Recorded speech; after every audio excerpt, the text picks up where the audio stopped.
Oh, I knew looking at the camera. Is that where okay, I just want to make sure I'm here, bro. You good now? Yeah. You sure? Yeah, let's get it, bro. All right. You ready? You ready for this? Hello, audience.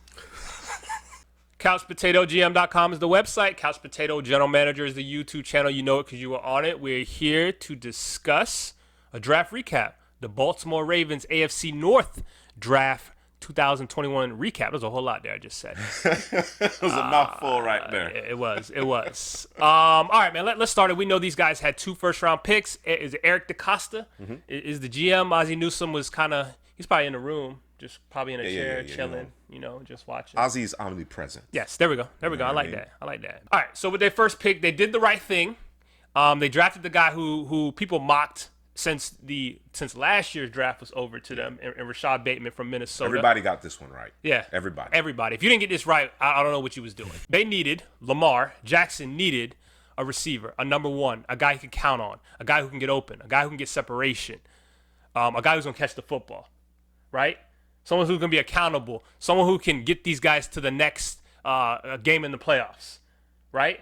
You got to go out there and do it all himself. This guy right here, Bateman. This is the guy. This is the guy who can do it. That's it. No, bro. This is it. Okay. This is it. He was supposed to be standing at 6'2", weighing 200 and I don't know what was it, 15 pounds, 20 pounds. Came in about 15 pounds lighter, 10 pounds lighter, 2 inches smaller. But you couldn't tell me he didn't look like he was 6'2", out there high pointing the football, out there creating so much separation, just breaking people off like a Kit Kat bar at the top of the route. It was nasty. It's probably, would you say it was the? I know I'm a. Was he the best route runner in the class, bro? One of the better ones, okay. Definitely. Okay. One of the better ones, definitely. He's fairly advanced in that department. I think if Bateman played for a bigger school, right. And when I say bigger school, obviously Minnesota's D1 plays in the Big Ten. Mm-hmm. But, a team that's in the conversation of being in the college football playoffs on an annual basis, right. I think he goes in the top half of the first round. Agreed. You know what I mean? Because, of course, there are going to be more eyes on him. He sat out this past year due to COVID-19. Mm-hmm. But, he tried to come back. Yes, yeah, I know there was some, and then, of course, once you do an agent and all this, that, and the other. Yeah. So, ultimately, it didn't cost him, being out of the first round entirely. But I think his draft stock did take a little bit of a hit because just simply out of sight, out of mind. Right.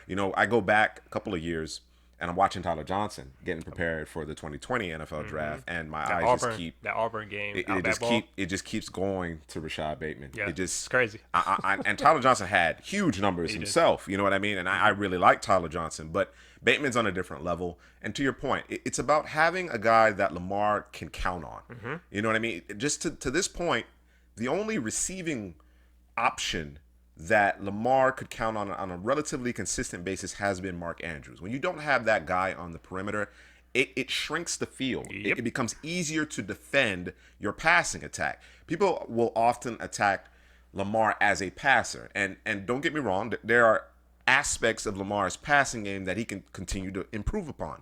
However, when you talk about the scheme and the personnel, particularly on the perimeter, the lack thereof, it comes back to bite Baltimore when the running game isn't firing on all cylinders. Correct. When teams are loading up and they've had time to prepare for all the smoke and mirrors, the bells and whistles. The passing game, I think, almost has to evolve when you have a player the caliber of a Rashod Bateman. You call him the stat god. Mm-hmm. You know what I mean? Yep. He obviously has excellent speed. I believe he ran sub 4.4 at his pro day. Pro day numbers can be skewed a little bit, but he has the requisite speed to get over the top. But it's he's refined technically, and I think that goes a long way. And more importantly than anything else, Lamar needed someone who could win some of those 50-50, some of those contested catch situations. There's a lot of pint-sized receivers on this team, Duvernay, Prochet, Hollywood Brown. The bigger guys like Boykins never really, lived up to what some of the dynasty heads might think he had, whatever the case may be. But Bateman he's an alpha. That's what Baltimore has been in desperate need of for quite some time. So I think this pick makes a ton of sense, and I'm glad for Baltimore that Bateman was on the board at 27. We're going to come back to Bateman once we get to one of the other picks, and we're going to talk about the receiving core as a whole and what that does. Okay. Because they really did did their thing. All right, so with the Kansas City pick that they we got a video of Orlando talking about Orlando Brown, how we feel about the trade, but it got them the 31st pick, and the thought was, what will they do? Will they go offensive line or will they go pass rusher? Villanueva, who just recently got signed, that was kind of the guy out in the wings. Obviously wait until the draft was over and then go ahead and sign him. And it was a 2-year deal worth $14 million, I think, something like that. Fact check me, please. But they ultimately went pass rusher out of Penn State with that second first-round pick and Odafe Oweh. And for me, just watching the tape, AKA Jayson. He said, he went Jayson because people couldn't pronounce his name, which I get it. So just watching the tape, I don't know what the big push for him was because there was no real production. When I'm watching the tape, okay, if there is no production, what am I seeing in terms of is he just missing? Is it he's beating his guy? Is it he's beating his guy and the ball's coming out quick? Just can't finish. I didn't see it. I didn't see it. And it's like, okay, well, maybe I'm missing something. Let me go to the pro day numbers, and he blew up his pro day, and that tells me exactly what happened. It's a freakish athlete, blew up his pro day, and I think that the Ravens feel that he's a guy who they can take, they can mold, and this is kind of their MO in terms of pass rushers. You have Jalen Ferguson they did this with. Matt Judon, when he came out, was all those guys had more production, substantially more production. Correct, but it's a guy with physical traits that they want to take, they want to mold. Well, I disagree. Okay. I disagree with that. Okay. I mean, outside of let's say Sizzle. Okay. Sizzle obviously had the physical tools and overwhelming statistical output, right? Baller. The guys that the Ravens typically get, they'll go a little early for a size. That was Terrell Suggs, by the way, for anybody who didn't know. Size, speed, combo type guy. See if we can kind of develop some of those inherent physical tools that they have, right? Okay. But when you talk about Zadarius Smith, Judon, Jalen Ferguson, Tim Williams, all a litany of guys that may or may not have worked out for the Ravens. Typically, those guys have quite a bit of production. Right. Are you finished? Because I'm about to go in. No. Okay. Hit it. About to go in. I don't think he's a first-round pick unless, of course, he blows up his pro day. Right. I don't think he makes it in the first round because when you look at the tape, even when you're talking about, okay, I see what he's missing here. No, he's a project. Yeah. He is a project. Unfortunately, the Ravens, this window that they have here to be a championship team, it's going to start closing if they're not careful. Right. Because I don't see Oweh. I could be wrong. I've been wrong before, certainly. We all have been wrong before. I don't see him making an immediate impact. And that's what you needed at pass rush. You've lost Zadarius Smith recently. You've lost Matt Judon now. You need guys who can bend that edge and affect the quarterback when you're playing Josh Allen, Mahomes, Baker Mayfield behind that offensive line he has. I don't think Oweh's going to get close. He's not going to sniff Baker Mayfield. Going up against Jack Conklin and Jarrett Wills. I don't think it's going to happen because, first of all, they're going to ask him to stand up. His 2-point stance, like he is so raw. He's much better with his hand in the ground. Right. He's done that more. When he's in a 2-point stance, he can't establish any of the explosion. He's late off the line of scrimmage. Right. His hand usage is poor. Right. He does a fairly good job of setting a physical edge. Right. I'll give him that. But in terms of pass rushing moves, primary, secondary, tertiary, they're non-existent. Right. They're non-existent, and it resulted in a campaign where he had no sack production. Right. And of course, a lot of what you hear is that, well, he hurried the quarterbacks. He was disruptive. I'm watching the game film and I'm not seeing enough, man. Yeah. I see a solitary pass rush here, a solitary pass rush there. He's body beautiful. He looks the part, but he has a long way to go. And of course, it's not necessarily his fault because he just started playing the game not too long ago. He just started recently playing football. So while he may have the frame and the physical attributes that you're looking for in a prototypical edge rusher in an odd man front, the actual skill, the instincts, the requisite ability demonstrated, it's not there for me. And just thinking about all the pass rushers that came out in this draft, this wasn't a good pass rush edge. No, it wasn't. In terms of, there might be guys who can defend the edge well in terms of run, but I'm just talking straight up pass rush. It wasn't good. It was like two, maybe. I mean, obviously the one that comes to my mind is Jalen Phillips. I mean, he was the guy, but after that, it was kind of like everybody's kind of a projection. Yeah. You know what I mean? So, and this is kind of the worst case scenario that you could be in, is that you need one, the guy that you want. You don't necessarily want to trade up for a Phillips because you got other needs. You got other pressing needs. So it's like, I can't, because I need receiver, Yep. and but I can't. So you kind of put yourself in this hole where you have to draft a guy, and based on how it went down, he was the best at the time on the board to you, and you went with that guy, and so now you got to mold this guy into the guy that you want. You know what I mean? And it may take a minute. Yeah. And they don't. A minute ain't it. We need it now, right now. Yeah. I think when you take everything into consideration, you talk about this window, with Lamar's rookie contract, and when you start thinking about those types of things, right, and the fact that you've had an issue. Right. Since the Darius Smith has been in Green Bay, you've had an issue generating a consistent pass rush without blitzing. Mm-hmm. All right, the quarterbacks that you're facing, the quarterbacks that you have to overcome, the offenses that you have to overcome to get to the promised land, to play in the bowl, you don't want to blitz them.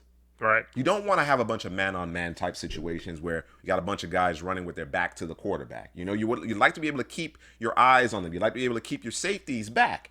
And this draft pick of Oweh doesn't allow you to do that in 2021. What he ultimately develops into, it's going to come down to his work ethic, the how quickly he grasps what the Ravens are teaching him and what they're asking him to do. Right. And of course, we don't know about his aptitude. We don't know about that. But again, when you just look at the film, the only way I can describe the young man is he's a project. It's gonna take time. If it happens at all, it's going to take time. He's gonna have to learn to rush from a 2-point stance. That's how far away he is. All right. Despite all the physical attributes and like I said, body beautiful he might be, there's such a steep learning curve here. I don't know enough about him to be able to say, you know what, give him a year, he'll be ready to take off next year. Maybe he hits the ground running. Who knows? But I would be betting against it, to be honest with you. Raven fans. All right, so in the third round, because the Ravens didn't have a second-round pick, we know they gave that away to Kansas City. Third round, they selected Ben Cleveland out of Georgia, and I like watching Mr. Cleveland. If he's able to get his punch out in terms of pass pro, it was patty cake time, baby. Yes, it was. It was patty cake time. It was a beautiful thing. He can get to the second level, moving ever so.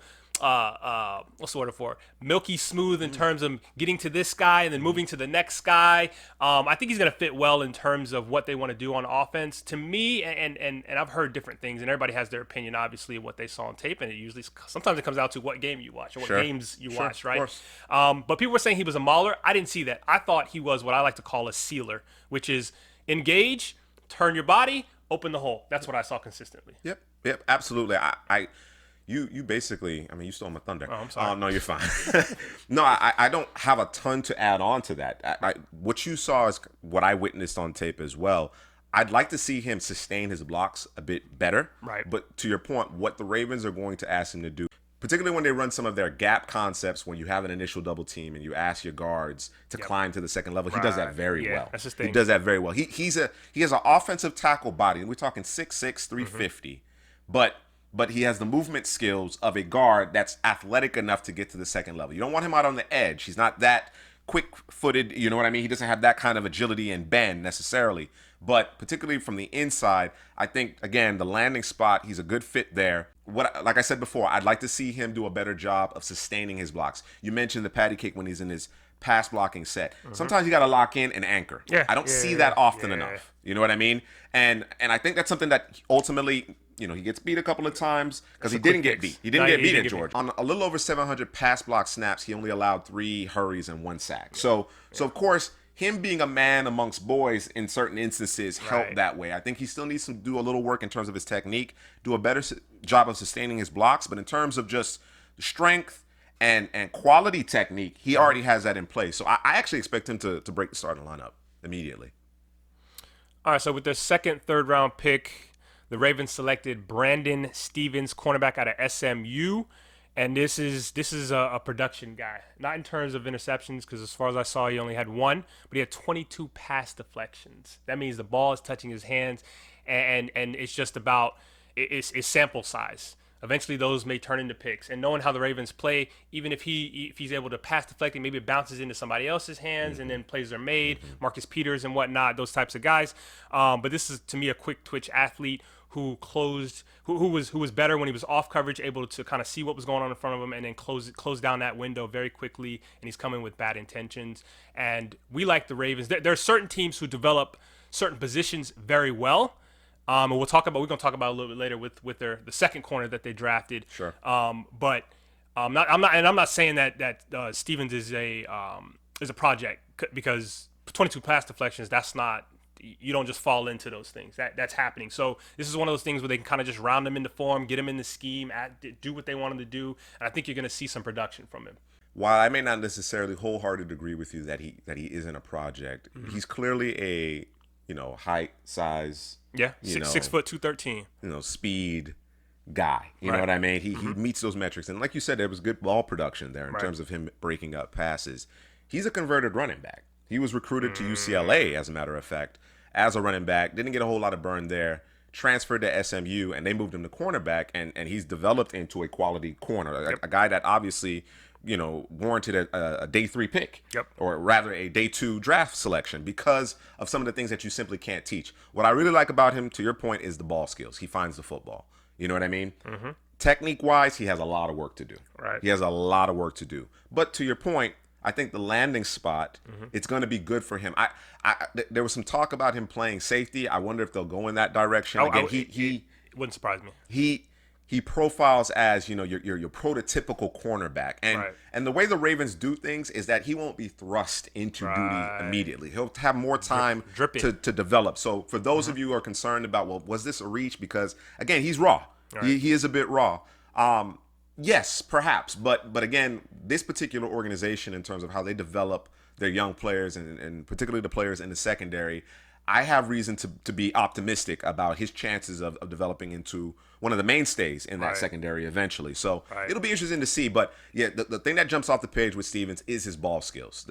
And you can tell he's played on the offensive side of the ball because he's so comfortable when the ball is in the air. Now, what happens in terms of footwork, turning your hips, understanding what's going on behind you, maybe getting a little too grabby, those are the technique issues that he's going to have to get worked out. He's in the place to get that fixed. So let's see what happens. With their 4th round pick, they select wide receiver Tylan Wallace. This is the guy I call, look here, High Point King, because he would go up and get the football. Yeah, he does that. And he ain't the biggest guy out there either. So just the concentration, the quickness off the line of scrimmage. This is a nice compliment to the receivers that they have on the team. He's reliable. You know what I mean? And that's what Lamar Jackson has needed. Yes. A guy who can create a little bit separation, but a guy who can also, if I need to throw up the 50-50 ball, I'm going to give my man Wallace a shot to make a play. And you can't do that with Hollywood Brown on the roster. That's not that. I mean, sometimes he's dropping passes when he's wide open. You know what I mean? That was one of the concerns coming out. So this kind of levels the receiving core. You have Rashod Bateman, who's your number one, de facto number one, if you will. You have Tylan Wallace, who you can put in the slot or you can have on the outside, on the other side, opposite of Rashod Bateman. And then Hollywood, you can do what you want. You could get him his touches in any way, shape, or form, but it kind of changes the dynamic of what they want to do on offense, and this should open up things for Mark Andrews as well.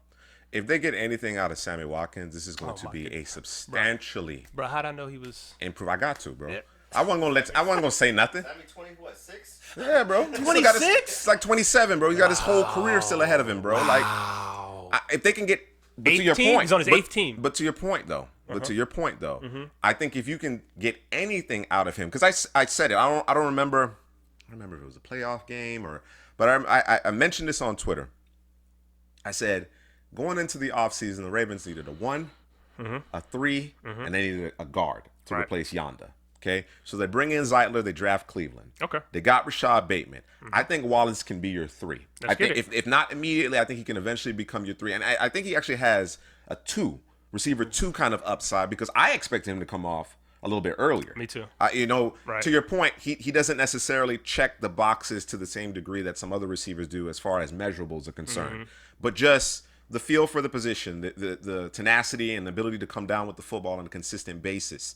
When you check some of those advanced metrics, he's atop most of those things from an FBS standpoint of the last couple of seasons. Right. So very impressive, very, very polished, very, very polished. And you don't typically get that from an Oklahoma State receiver. You get a superior athlete. Right. But he, in his case, Wallace happens to be rather polished. And watching him live at the Senior Bowl, he was one of the better receivers there, as far as I'm concerned. Yeah. I think the Ravens have done as good a job as they possibly could have done.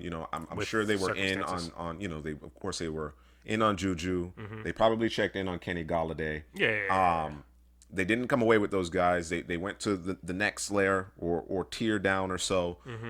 With respect to Watkins, I think, again, I'll be the one apologist for Sammy. If Sammy is healthy, which is a huge if, he is an asset. Right. If he's healthy, he is an asset. But then when you combine that with Rashod Bateman, who is your alpha, all right, Tylan Wallace, who I think leapfrogs Devin Duvernay and Prochet and the Willie Sneads of the world, right? And then you allow Hollywood Brown to be a quintessential number 2 field stretcher. I think that puts you in a great position when you have a guy like Mark Andrews kind of controlling the middle of the field. So I'm much more encouraged by this receiving core. It balances out the offense, because they were leaning so far one way with the run game, and then when you go to the pass game, it's not pretty. It lacked legitimacy. Right. It was a joke. It was a joke. Yeah, it was a joke. It was personnel, and it was also conceptual. Right. You know what I mean? Right. Again, to the naked eye, it looks like, well, the quarterback doesn't really know what he's doing. But when you take a step back, it was difficult. There were some throws that Lamar made that were like, wow, and there were some throws that you were like, All right. But then you have to ask yourself, well, who the hell is he throwing it to? Right. All right, next up, in the 5th round, they selected Shaun Wade, Ohio State. And listen, this man was giving me Vernon Hargrave's VH3, as they call him, vibes when he was in Tampa under the Mike Smith defense. Nah. Vernon Hargraves? Yeah. Why you got to do that, bro? In the Rams. Was that? No. When he was with Mike Smith, and he was playing 15 yards off every snap, 31, and we 15 yards off. I don't know what happened to Shaun Wade. I don't know if he was injured. It was bad. He was extremely passive this past year. So I'm not sure if he was confidence, perhaps, or maybe he was doing the I don't want to get hurt thing. In my mind, I'm a first, second round pick. I don't want to get hurt, and then you fell off it was not good. And the thing is he played well in the slot the year before. So you're thinking, okay, these guys are leaving on the outside. Okuda's gone, so okay, Shaun Wade's going to take his place. Yeah, it's just that revolving door. Right. That's what Ohio State's been doing. But it's man, it was unwatchable, bro. Yeah, I mean, I'll say this: their pass rush wasn't as dominant as it's been in previous years. Right. So of course, a healthy pass rush obviously makes the back end look better. But to your point, there seemed to be something wrong there. Whether there was a lingering injury, whether it be confidence, whatever the case may be. But I have this sneaking suspicion, because I did not like what I saw from Shaun Wade this year. I'll say that plainly. Even though coming into the 2020 college football season, he was among the top names at the position. Right. You know what I mean? You were hearing his name more than you were hearing J.C. Horn and Caleb Farley and Patrick.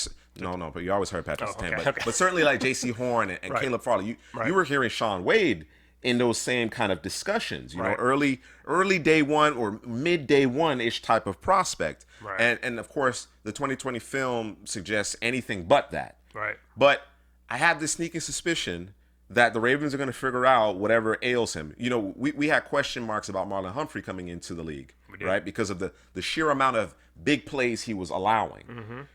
I don't know what it was, the little tweak that needed to be made, but once Humphrey got into the Ravens organization, became the player that I believe everybody had expected him to be before he started giving up some of those big plays at Alabama. Baller. You know what I mean? Just ball hawk, inside, outside, playing safety, just all around. So it'll be interesting to see how they use Shaun Wade because, again, we talked about it with Stevens. Yep. This is a unique organization in terms of how they go about developing and putting those guys in positions to be successful.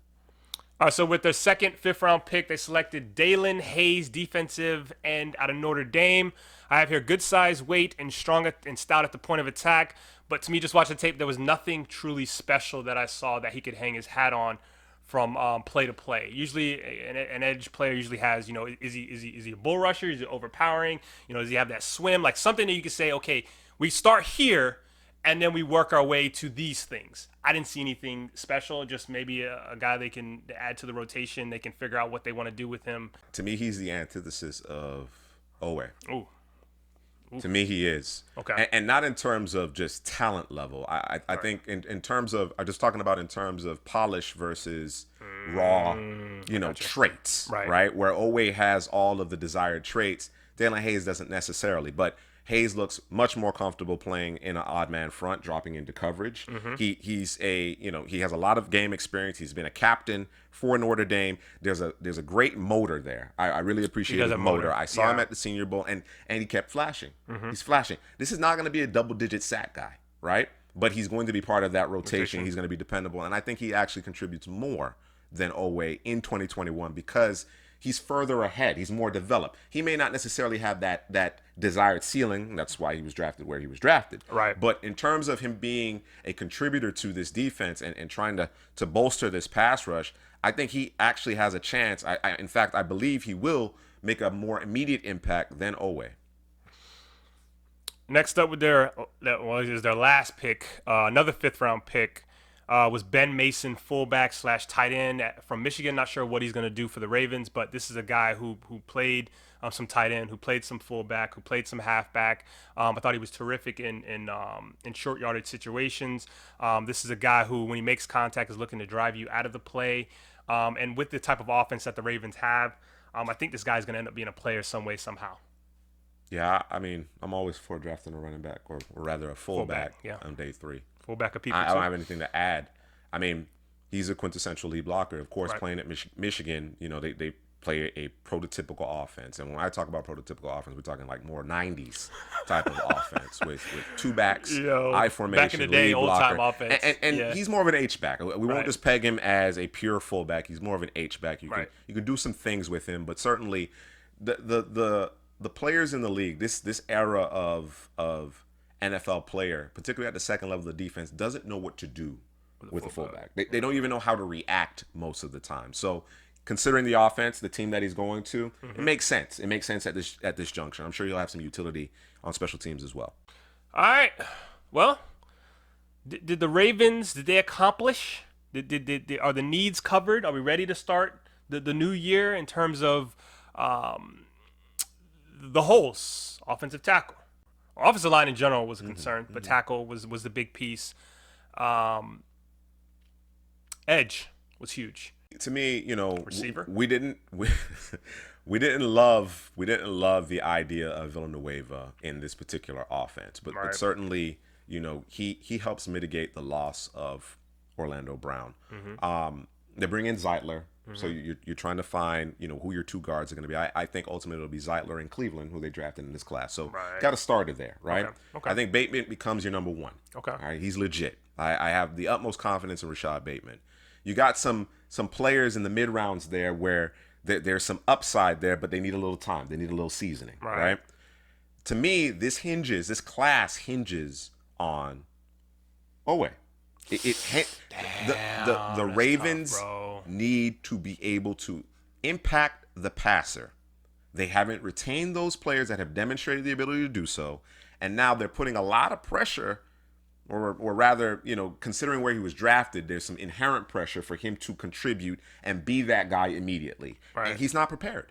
He's not prepared. So, like I said, you going into this draft, to me, the two biggest areas of concern were receiver and pass rush. All right. Then obviously you could talk about offensive line, but I think between free agency and what they've done with the Ben Cleveland pick. I think they're good. I think they've mitigated that issue as well as they could. You know, considering that you had the retirement and Orlando Brown forced their hand as far as moving him. I have like I said, I'm confident in Bateman. I like the Wallace selection. I think to your point, it balances that offense, but I have serious questions and concerns with regard to their pass rush, and for that reason, I give them a 2.75. 2.75. Yeah. Well, that's a C. That's a C plus. C plus headed to a B. Okay. Yeah. Man, I mean, I really don't like the Oweh pick, but he has potential to turn into something that they want him. If they drafted Ojulari, this might be an A. There's injury concerns with him, but I agree with you. Because the production's there, you can see it on tape. Oweh, you can see it. Had an amazing pro day.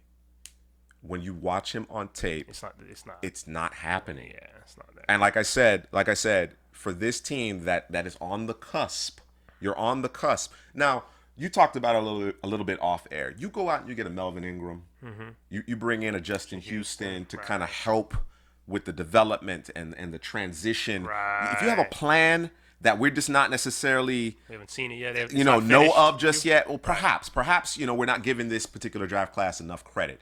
But as it stands, the guy that you get back for the Orlando Brown trade, effectively whom you get back for that, he's not ready to contribute. That's problematic. Yeah, I'm gonna roll with the 2.75. But it's what's the word? Static. It's not going anywhere. Okay. It's not descending firm. or ascending. It's a firm 2.75. 2.75.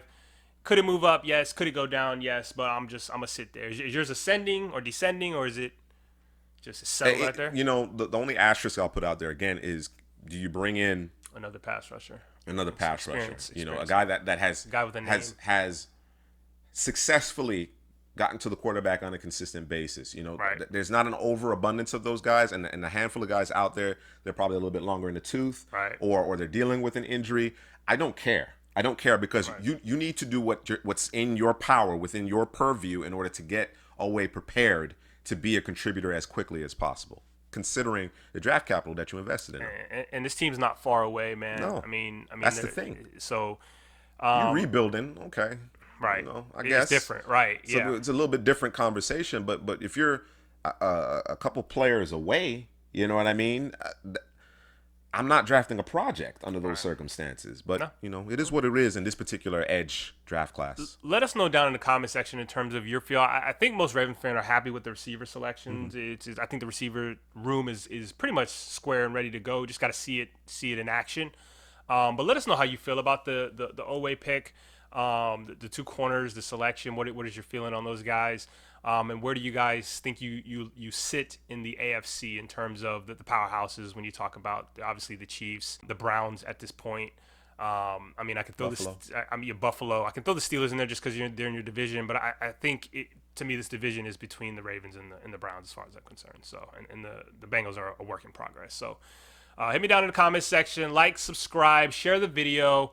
We need a goal, bro. What's the goal? 2,500 by in 3 months, 2 months? I don't know, man. Just can you help? Can you help a brother out? Help some brothers out. Subscribe.